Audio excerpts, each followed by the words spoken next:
Hello and welcome back to the channel. A few of you may remember one of my earliest videos was a Road to National Master episode. Well, I recently played in an over-the-board tournament, getting my rating just over 1900 for the first time ever. And today I'll be analyzing with you the two games that I played. On the left, I'll pop up a visual representation of game 1, and on the right, a visual representation of game number 2. And make of that what you will. Let's get started with game number 1. Alright, game number 1. Now, a few of you already know about this tournament because I do post stuff like this to my Instagram, so if you want to be a little bit ahead of the curve, you should go follow me there. But I did think that it was worth noting that on my Instagram, I actually get a lot of questions from those of you that are going to go play your first tournament for the first time ever, asking for advice and how it's going to be and sort of what you should expect. So in this video, I'm going to talk a little bit about the actual tournament experience as well as the games themselves. So when I actually got to the tournament, I saw my opponent, or my soon-to-be opponent, I didn't know at the time that would be my opponent, playing some warm-up blitz games, and of course, being the chess addict that I am, I had to go check them out. And during the game, he was talking with his opponent about some Trumpowski line, and I am familiar with the Trumpowski, but they were talking about like 14, 15, 16 moves deep of very obscure theory that I had never seen in my life. So when I later found out that this would be my opponent, my first thought was just survive the opening, don't get tangled up in theory, and then play quote-unquote real chess thereafter. So my opponent starts with d4. Of course, I meet him with asymmetrical d5, c4, we get the Queen's Gambit, and I decide here I'm just going to hunker down. We get knight to c3, I play knight to f6. I'm keeping this diagonal open for my bishop, so I hopefully have more developing opportunities. If I can play a London system with the black pieces, I certainly will. I will definitely take the black pieces and just play a London down a tempo, again, since it is with the black pieces. Now here my opponent plays knight to f3, and I have a little bit of a stink about this. I think about this for a minute. Were I to have played bishop to f5, bishop g4, move this bishop from c8 at all, my opponent has this interesting queen to b3 move, targeting the newly weakened b7 pawn, since the bishop wouldn't be there anymore, and tripling down with the pawn, with the queen, with the knight on that central pawn that I have.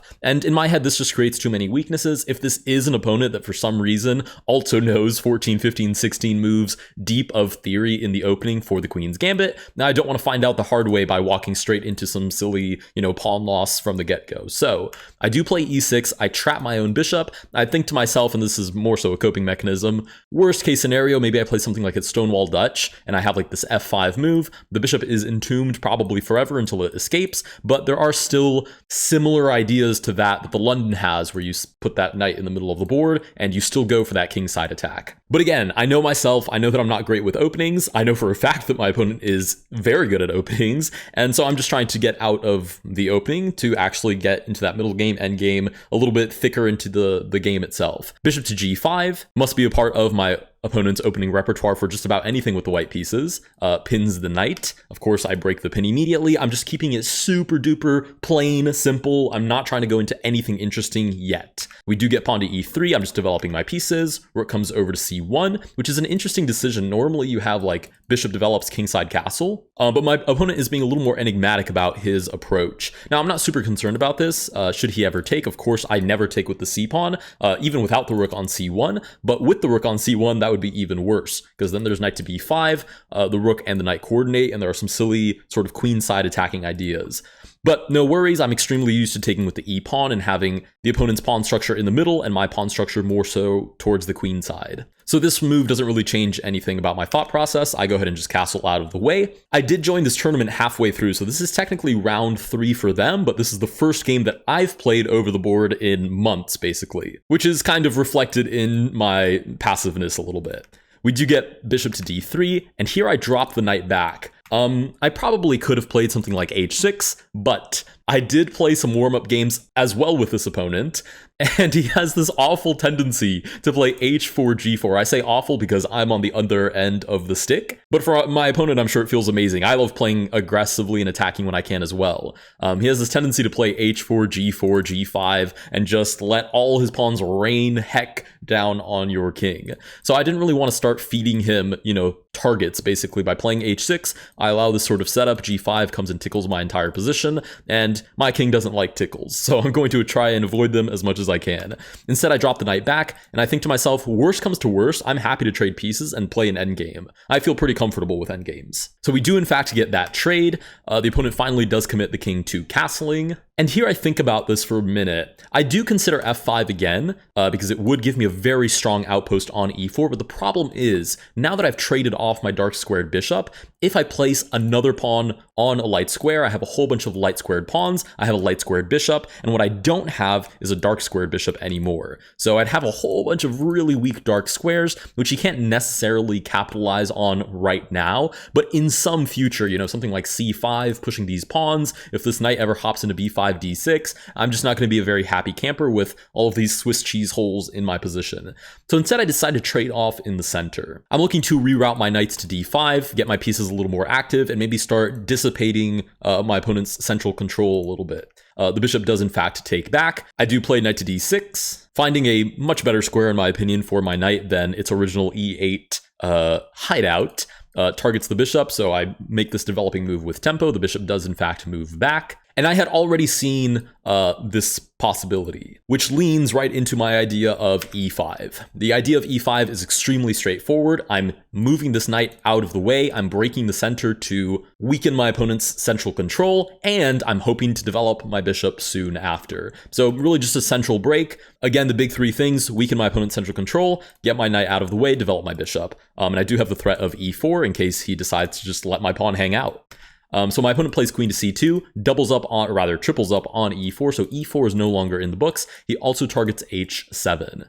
Now here's where I get a little bit frisky. I'm feeling pretty good at this point in the game. I've found a way to get the bishop out, even though it hasn't actually escaped yet. It's in the books for the future. There's a little bit of tension in the center that I feel very safe with because my knights are right there, and so I decide to push f5, reinvigorating the idea of e4. I'm kind of telling my opponent, listen, you're either going to take right now, or I'm going to seize total control of the center and basically flip the tables. So we do get that capture. Of course, I take back. We trade off in the middle of the board, and here my opponent plays a very interesting move, knight to e2. It does make sense. The knight here really doesn't have any squares that it's fighting for. All of these squares are controlled by pawns, and he's probably looking to reroute it somewhere where it is A, defended, B, centralized, and C, actually hits squares that it can move into. But it doesn't actually cause me any problems. It's purely a maneuvering move. So I keep developing. Bishop e6, finally I've connected my rooks. Finally, all of my pieces are controlling the center. I'm pretty happy here. As far as my objective from the beginning of the game goes,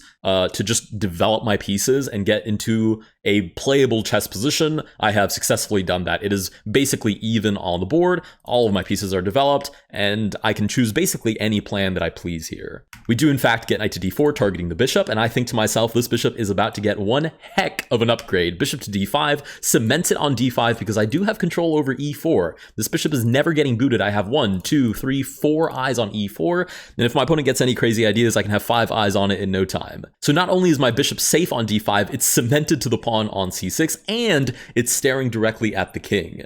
So I'm already percolating some ideas of a kingside attack, and those of you that have seen me play normal chess before, if you haven't just seen me play variants, know that I love to attack the king, which will become something of an apparent weakness as well, potentially, in game number 2, but it worked out for me here. We do get rook f to d1, and immediately I think to myself, literally all of my opponent's pieces are on the queen side. I mean, this is basically an open invitation to come and hang out with the king on g1. So I accept the gracious offer. I hit a little rook lift, and I'm looking to coordinate my rook and my bishop. At this point, I don't specifically see checkmate per se, but I'm just bringing more pieces to the king side and starting to apply some pressure, and I'm sure the position will give me opportunities as this develops. We do get queen to c5, which is a little bit of an unfortunate move. Chess.com does register this as a mistake. I just realized that I don't have... Oh, I do have move classifications enabled. Why is it not showing that this is a mistake? No idea, but I do apologize about that. This is, in fact, a mistake. Reason being, it does nothing to address the impending attack, and if anything, it solidifies that the queen has no shot of getting to the king side anytime soon. At least on c2, it could have slid over to e2 and maybe supported a knight drop back. On c5, it's basically just stonewalled out of the king side. So of course I continue with my plan. Here I really don't remember why I played knight to e4. I probably could have just played rook to g6 right away. But I was thinking if bishop takes, queen takes, that's a funny little battery to have. Should he ever play like f3, that's just a free pawn. And I'm a happy camper in all of those lines. So we do get a capture. Of course I take back. The opponent wasn't born yesterday, so they do in fact defend, but as you can see, the eval bar just about had a stroke when knight to f3 was played, and I did in fact see this when I was originally calculating the idea of knight to e4. The thing is, and I will say this, it's a little bit of a tricky way to play, but I don't think it's bad per se. If you know that there's a very natural move, because in my opinion, knight to f3 here is just a very natural move for white to play, you should count on the fact that there's a very real chance the opponent will play it. Now, why is it a bad thing? Because immediately I have rook to g6. I'm actually not coordinating on g2 anymore. Of course, if this knight moves, I'm definitely coordinating on g2 with 3 different pieces. But what I'm instead doing is actually pinning the pawn. So this knight is free at the moment. But there's a little problem with the knight being free. The knight can't move away from being free, or else there's just checkmate on g2. And there's another little problem. There's nobody that can come back and defend the knight. So I'm pretty happy here. I'm thinking to myself, I don't see necessarily exactly how this ends, but it's not really my problem to figure out how the opponent is going to get out of this. It's just my problem to impose the threats and continue to impose the threats. So we do get king to f1 and insert Gotham meme here. I'll give you guys a moment, but I feel like the Gotham reference is a dead giveaway to what is about to happen. Of course, I sacrifice the rook, which by the way is, gosh, I wish it would show the move classifications, is a brilliant move. Here, I can at least show you guys the game text. It is in fact a brilliant move, and it was sacking the rook. So I will say when this move came on the board, when I did see king f1 get played, I couldn't help but kind of like laugh to myself. Obviously not in my opponent's face, but like in my head, I kind of had like an internal chuckle because it's very ironic that my first game after months of being away from the board was in fact a rook sacrifice. And it was brilliant, which I was pretty happy about. Of course, should the opponent take, we'll look at the sideline. This is not what the opponent played, but should the opponent take, I simply have check, king moves back, check, king to e2, bishop check, king moves over, check, and all heck breaks loose here on d1. You can see the eval bar is very happy. I have a triple threat on this rook on d1, and I'm about to be just up a bishop in this endgame, or rather up a rook in this endgame. So that is not what my opponent plays. Instead, my opponent plays king to e2. What did Engine want? Engine wanted knight to e1, kind of just turning down the entire sacrifice altogether. The only problem with that is that I just take a free pawn, and realistically, I was rated 1800 at the time, but 2 1800s where one is just up 2 pawns and the king has really not done anything to escape, the pressure would just be enormous, and I'm not even sure what the plan there would be for white. So instead he tries to kind of just run with the king, which is the fair plan. I just take the free knight on f3, the king runs, and the rest of this game is basically just me simplifying. I say this a lot in my videos as well. If you're up material, just trade everything off. So for the entire rest of this game, I do like a little bit of pawn hunting, and I drag that king out to the center of the board, give me your free pawns, and then rook to d2 forces the first trade. The rook tries to defend the king, and instantly I'm just jumping around with the queen, and the only thing that I'm looking for is how am I going to trade off more pieces. Queen b4 as soon as king d3 is on the board. Queen to e4 is not a fork per se, because I don't win material, but I am hitting the queen and the king at the same time, and because all I need to do is trade off pieces, it felt like a tactic when it happened as well. So I am just up a bishop now in this endgame. This continues to develop. I am up a whole bunch of pawns as well. So this is more so a matter of conversion. I happen to pick up that pawn on a2, which is wonderful. Of course, I'm defending b7, but the rest of this is just me sort of developing the position. So I finally created a pass pawn here on the h file, so I will start to push that pawn. And finally here, the opponent does resign. I think he just realized that the position was just like way too concrete for me with way too much extra material. I was going to force this pawn to promote since the bishop does cover that promotion square,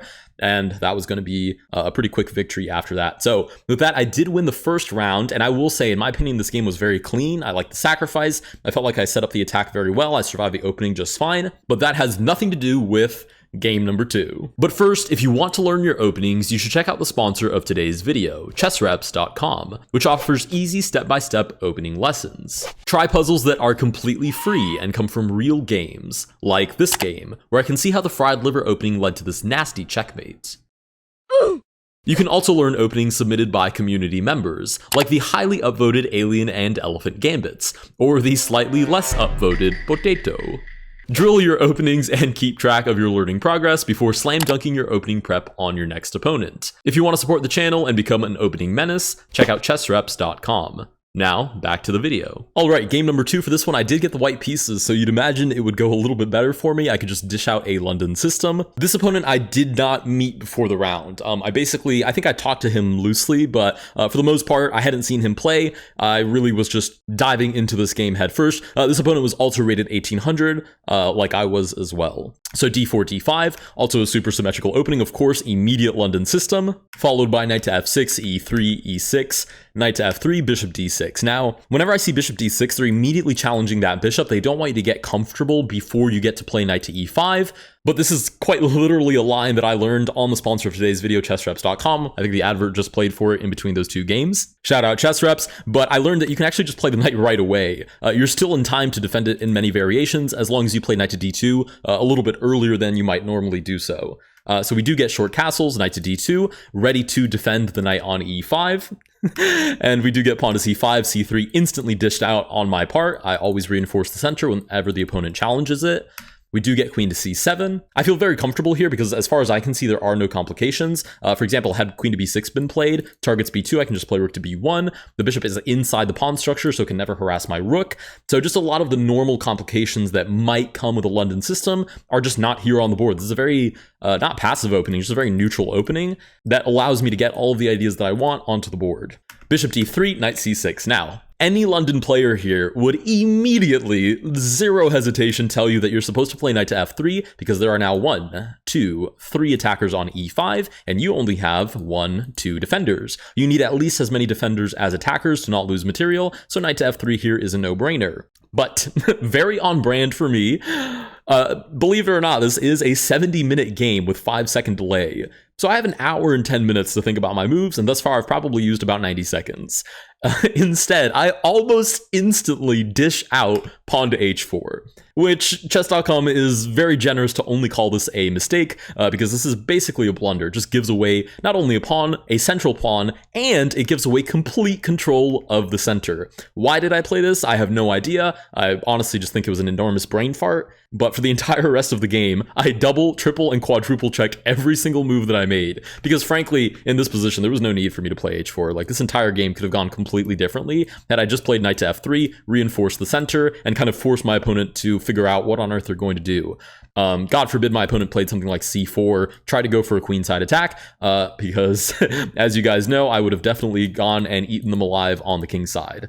But that is all hallucination because I did in fact play h4. Oh, nice of you to make yourself known. I don't know why those stickers weren't showing up earlier, but whatever. I do in fact lose a pawn, not just any pawn, a central pawn, and not just a central pawn, but the only pawn that was giving me any central control. Black here is just extremely comfortable, and as the eval bar shows, up exactly 1 pawn. So I try to sort of counter here knight to f3, which is also given as a mistake. Engine says if you're going to go for an attack, then just go for it, especially if you're going to forfeit the entire center. Engine here wants pawn to g4, defended by the queen so the knight can't take, and then just full sending the attack. I play knight to f3 instead, trying to boot the queen. The queen does in fact retreat. And here I finally catch up to the engine's thought process. I think to myself, okay, I'm down a pawn, a central pawn. I have no central control either. This is another 1800 rated opponent. If I just sit here and try to play like solid chess in a objectively worse position, I'm going to get demolished. I'm going to just allow him to develop his pieces, bring his rooks to the center, push down the center of the board, and just eat my king alive. And even if he doesn't eat my king alive, he could just eat my position alive and eventually win an endgame up a clean central pawn. So I think to myself, okay, if I'm going to send it, then I might as well just send it, and I immediately play pawn to g4, obviously hanging the pawn. This is also the kind of thing that works really well online, because if your opponent sees these complications, like 9 out of 10 times, they're going to spend some period of time calculating it. There are very few opponents that would make an instant split decision on the basis of just not using up their time and either take or retreat or whatever, or develop a piece. Most people will see a free pawn like this, understand that it's potentially dangerous for their king side, and take a moment to actually calculate it, which my opponent did. I did not write down my opponent's time usage, but by the very end of this game, they literally had 13 seconds left on the clock. They did in fact use up their entire 1 hour and almost 10 minutes of clock time, not including the delay.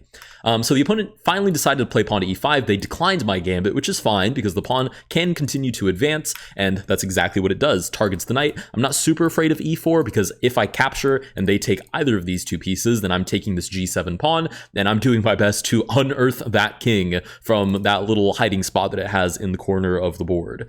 Now here my opponent follows with knight to g4, which is super concrete. In fact, it's the best move. But the thing about best moves is that it also requires the human to fully understand why it's the best move, right? Because if this knight, for example, never finds its way out ever again, even if the engine knows that, I don't know, there's like e4, knight to e5, if the human doesn't find that idea, then it really doesn't mean all that much.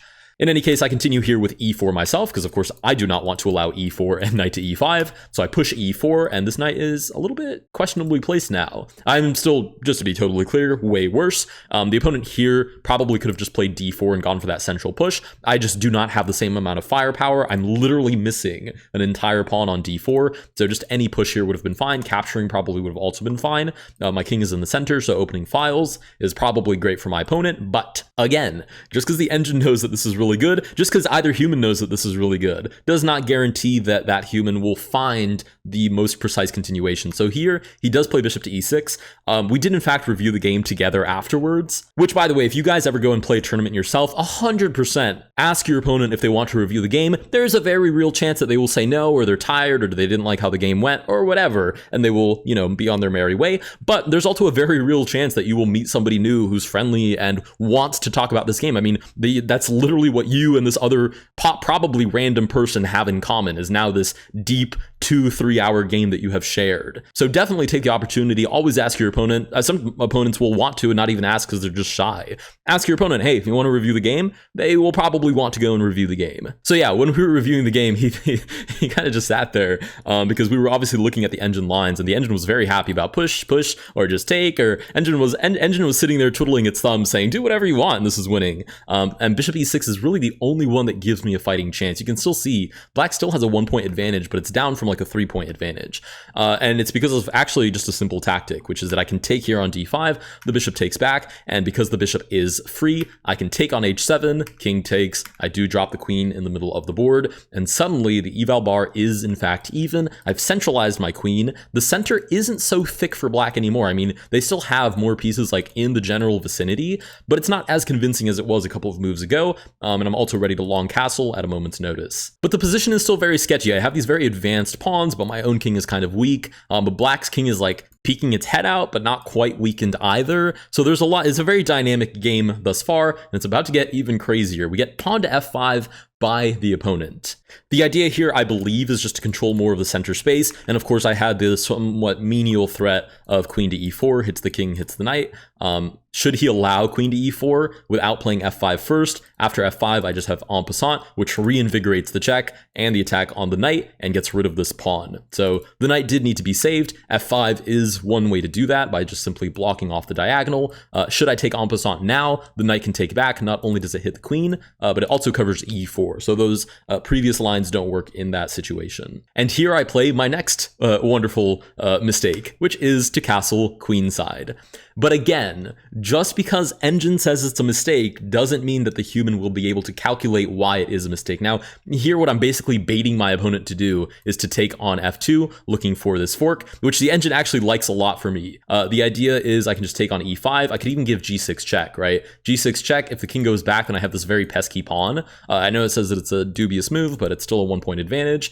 Should the king lose its mind and take, then I have great attacking chances on this g-file. And again, ever since I basically lost the pawn at the beginning of the game, I told myself, I'm not playing for a draw. I'm not playing back to equality. I'm either going to clean my opponent off the entire board, or they are going to have to clean me off the board. But there's not going to be any in-betweensies going on. So I was kind of in that headspace already when I did throw this move down on the board. Now my opponent again continued with pawn to e4. Not a precise move, but again, in these sort of like super dynamic positions, engine is always going to have a problem with almost anything that you play, unless you almost accidentally stumble into the best ideas. But here I have possibly the most spectacular sequence of moves I've ever played in my chess career. So e4 is going for a pretty obvious idea, which is to control the center, bring the queen in with check, eventually bring the rook over as well, boots the knight. So if I go knight back to d2, they just grab more center space, and eventually the pawn on f2 will go down with no compensation. So I have to play aggressively. Pawn to g6, first great move. Hits the king with check. If the king retreats, there are some very scary pawn push ideas. Knight can jump into g5. There's knight to f7 as well. I might even lose my mind and try it and drop like a windmill smothers mate of some kind. All very vague ideas, but kind of scary if the king does move back. So the opponent does take. The king advances, takes on g6, which is in fact the best move. And I have my next brilliant idea here. Pawn to h5, check. I have to maintain the initiative, meaning I have to make a move, force the opponent to do something about it, right? g6, you have to do something about g6. Your king is in check. The opponent responds. h5, your king is in check, and I'm continuing to advance my attack. Your king has to do something about it. King to f6. King to h6 was actually totally fine. In fact, it is the best move, and it's a lot harder for me to get at the king there, but for whatever reason, the opponent did choose to bring the king more towards the center. And then the next great move, apparently, thank you, my engine kind of glazing me here after my initial blunder. Third great move in a row, knight to h4, coordinates the queen and the knight. Again, I play a move, I force my opponent to respond to it immediately. Queen to f4 check does defend the pawn, but it's a little bit scary because now this queen is basically just there to defend the pawn. Very unlikely that it will become part of any attack, but it is a good sort of counterattack move. I do slide the king over. I'm going to be honest, I don't know why it gave us a great move. I'm not going to play rook d2. I'm definitely not advancing my king into the center. I'm not trading queens because I have to attack. So for whatever reason, it says king to b1 is a great move. That just feels like glazing at that point, but I'll take it. We do get rook to a to d8 by the opponent, and I take on c5. Engine prefers queen takes b7 here, but in my head, that kind of just estranges the queen from the position a little too much. I'd much rather queen takes c5, keeps it on rather looking at d4 with checking ideas, hits f2, so if the knight ever takes, I have rook over, pinning the knight, possibly winning it. I just see a lot more practical ideas there. I'm sure the engine sees some totally insane line. And we do finally get the opponent to capture on f2, which is what I was just sitting patiently with my hands crossed, waiting for my opponent to take on f2, so I would finally have open lines and actual real attacking chances. Now here, apparently I miss. Apparently knight g6 here is just completely winning with the fork. I wasn't really looking to honestly even win material. I just wanted to checkmate my opponent. So I played rook over, which completely misses a very simple line. Coincidentally, my opponent also missed this idea when I played it, which is, say my opponent plays, I don't know, a6, just ignores the threat. I thought I had rook to g6, and after king to f7, I had queen to c4, right? Queen to c4, if the king moves over, queen to e6 is mate. But what my opponent here can play, obviously instead of something like a6, is they can just play e3. They can just play e3, cements the knight on f2. That pawn is horrendously close to the back rank if I ever trade off these two rooks. And now if I play check, king goes back to f7, and this is just not possible. Queen just covers c4. I don't know how I didn't see e3, but luckily my opponent didn't see it either. I think it's just like a counterintuitive way to defend a very specific way that I can attack. So my opponent might have thought there might be like more ways for me to continue the attack. There weren't. That was really the only move that I had was queen to c4. But my opponent doesn't realize that. I don't realize that. My opponent plays knight to g4 in this position. Brute force blocking rook to g6, which is what I was anticipating, and suddenly I have the advantage again. So this, I guess I did calculate correctly. So now we have rook to f1. Now we have a triple threat here on the pawn on f5. The queen has to move out of the way because it's the queen, and I'm going to take that pawn on f5. We get b6 counterattacking my queen, and here I think for a little bit, I can probably try and like force the attack to continue with like queen c6 or something. But honestly, this is just a simple tactic where you just win a rook. So I just sack the queen on f8. I now have a rook on my side. The opponent now has my queen, and now I have the opponent's queen. So all in all, I just walk away with an extra rook. We do get king to g5. This is not all said and done quite yet, but at this point, I believe my opponent only had like 20 minutes left on the clock, if even that. I still had a pretty decent chunk of time. I think I had like some 40-ish minutes, 35 minutes, something like that. It's not completely said and done because there are these pawns which could eventually become advanced, especially if I drop h5, and against a single rook, if my king is too far away, that could actually be losing. So it still requires some precise play, but it's pretty comfortable for me. I do drop the rook back, and I think to myself, I just basically need to simplify the position. So I drop the knight in, a little pressure on f4. The rook advances, I pin the knight. He advances another pawn, and I see the chance to start trading. Of course, the rook defends. I bring the king towards the center because this is just not going anywhere. I could have defended this pawn, but I felt like that was not necessary. I felt like it was more important to trade off pieces and bring my king towards the center. So I do allow him to take, I take, the rook takes back, king closer to the center again. Very elementary, but because the king does move one square in every direction, it's an amazing pawn stopper. So if I literally just needed to stop like a couple of pawns, it can do so. The other pawn advances, is very close to becoming a cloud of pawns, so I advance the king again. Rook shuffles over, and I think to myself, okay, this is where I pounce. I pin the rook so I can start trading off the rooks as well. The king advances, I take the free pawn on e4, and as you can see, that eval bar is creeping upwards. I takes back, king advances. Looks a little bit sketchy. Were this pawn on g4, this would probably be a totally different position, but here I have check.